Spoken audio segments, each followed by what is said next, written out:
On this edition of MSHA News, you're going to hear from a bulldozer operator who found himself sucked into a void on a feeder draw hole of a raw coal stockpile. Because of the safety features his company installed after a previous accident, Roger is alive to tell us his story.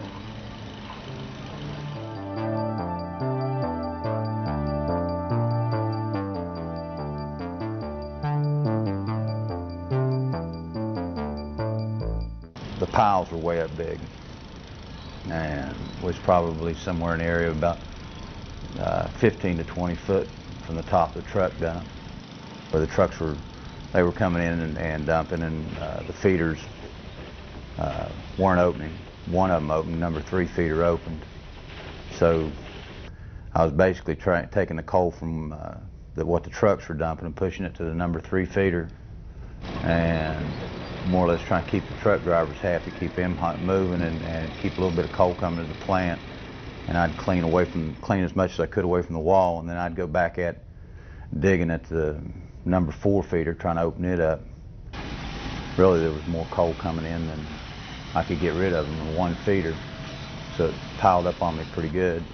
So I started cutting towards, cutting the pile away from the wall again towards the number 3 feeder, because it was getting in my way of digging out the number 4, and the number 4 feeder had rat holed out, and I just had pushed up to the number 3 feeder and went to reverse, and when I started to move backwards, a big cloud of dust started rolling, and the dozer turned to the side, went into the feeder on its side. I guess the blade or whatever, something turned to let the dozer turn back around to where it was just sitting on its tail like that. And after the dust cleared, I had about maybe 2 foot of window that I could still see out of. And when I looked out, it was like I was in a jug. Everything was just over top of the dozer, and I was looking out through a hole. So I just stayed where I was at. I started hollering at the control room operator and told him to shut the feeders off on the FM radio. I grabbed hold of the seat and pulled it forward as far as I could get it. I turned around backwards, put my back up against the window, and pulled the pin on the self-rescuer door and dropped it out and got it. I'd shut the dozer off, other than I left the air conditioning fan running. So if there was any air around the machine, I could draw off of it rather than just worrying about the rescuer. And basically, just sit there. I think they said I was in there for like an hour and 45 minutes. I was in my office and was informed by the plant foreman.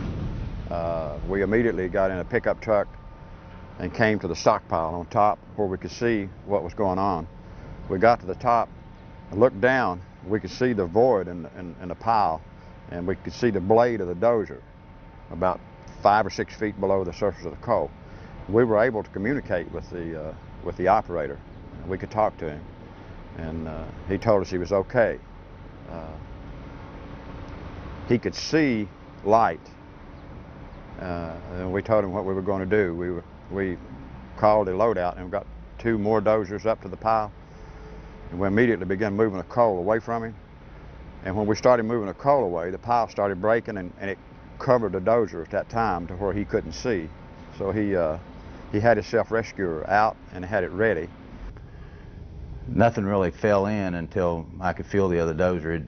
He'd started coming in on the pile, and when he did it, everything jarred loose, and finally it covered the dozer up. Almost positive that I could keep what was going to come through that window out. And if I stayed where I was at, that the cab of the dozer wasn't going to fill up with coal. When I first went in, I still had about that much window. And as things progressed, the window was getting slowly but surely covered up, and then finally it was the window covered up, and then I felt the pile give, and you feel the dozer move. It was just kind of a thud, and then I knew that the rest of the pile had come in on top of it. With communication, I could talk to Roger all the time while I was climbing on the pile. The time I got to the where he was at to the top. Then I was above him, so I could look down and see the blade and part of the cab. And then I talked to him, and she started digging him out. The man has a lot of time to think when he's actually that close to death. I just stayed real calm and tried to control myself enough to where I didn't get real excited, and thought about my kids and my wife. And the glass was already breaking in. It was crushing through the doors, and they basically just had to finish breaking the glass out. I just told him, Bubba, just get me out of here. And he grabbed me by the shoulders and pulled me through the door. Coal stockpiles probably is the most dangerous situation that we have in the coal industry today. We did a lot of things after the first accident, which was in the clean coal pile. We created some more ideas by having the trucks to stop dumping, concentrating on the one feeder that was giving us a problem.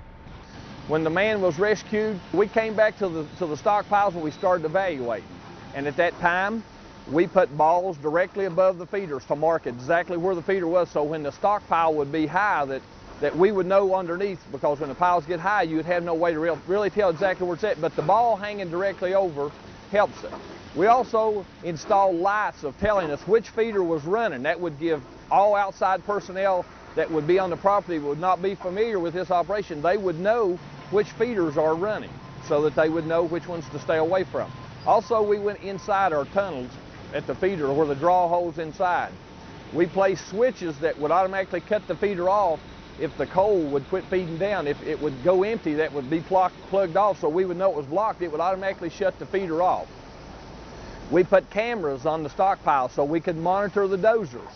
We have 3 different radio communications in the dozer, so that the man, if one radio would fail or antenna was knocked off, he would still have radio communication with someone, because he has with the supervisor, he has with other mobile equipment, and he has with the control room. So that gives him the communication to be able to get a hold of someone. Each dozer on the job, we have a self-rescuer that is located in a compartment directly above the operator's head, so that he doesn't have to look for it.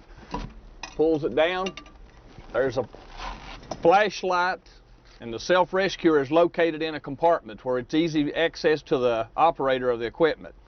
It's part of the operator's job each day when he checks his equipment out. He has a pre-op checklist. He also checks to make sure that this hasn't been tampered with, hasn't been opened, hasn't been used, so that way he knows that it's in good shape. He has a pin flashlight kept in there so that he'll have light in case of darkness. Some of the operators even go as far enough to go ahead and even store extra sets of batteries for the flashlight to have it. This is in each piece of equipment that we have to assure that the operator will have this self-rescuer to be able to use. We added extra glass into the dozer. We got a special glass that's made bigger than the opening that's supposed to be. It won't cave in, but you can kick it out if you're fouled in the dozer. In the event that you have stockpiles get large, you have weather changes, you have dozers working, and you're not running a pile, but you have to push the coal, then you are going to get feeders that will be plugged up, and you have to go back and open them. But the main concern is to be sure that we're safe when we do it, and have every possible means of making sure that we don't get someone hurt or get someone in a feeder. You get into a situation like that, you kind of look at, you know, what's going to help me survive longer. You know, if staying calm is going to conserve the air that's in the cab, stay calm. If you're on that stockpile and you see you're going down a hole, sit tight. Absolutely do not get out of that dozer. Don't even attempt it, because if you try to get out of that thing and get behind it or under it, or coal falls on you, there's no change for you. Stay in the dozer, because if you come out, you may go through the feeder. You may get under the dozer. We don't know how to dig for you. If you're out of the cab, we don't know how to shove or push for it to try to get you out. Stay in the dozer. I believe you stay in it, you'll stay alive. When we have this problem on the stockpile and we know the feeder's plugged, we're very, very much leaning toward the remote control dozer to open that hole up with not having a human in it. Because it will happen, and it'll happen again. I know it will. Somewhere in the country, somebody will get in a coal pile with a piece of equipment. In the last 10 years, there have been 4 fatalities involving bulldozers falling into surge piles. Some of these fatalities could have been prevented if the safety ideas presented in this video were followed. Charts can be used to indicate the stockpiled material's angle of draw and to suggest the safest working distance from the draw hole. Remember, the higher the surge pile, the larger the hidden void can be. Report unsafe and hazardous working conditions and share safe working ideas with your supervisor and coworkers to help eliminate surge pile fatalities. Additional surge pile safety information is available on MSHA's webpage.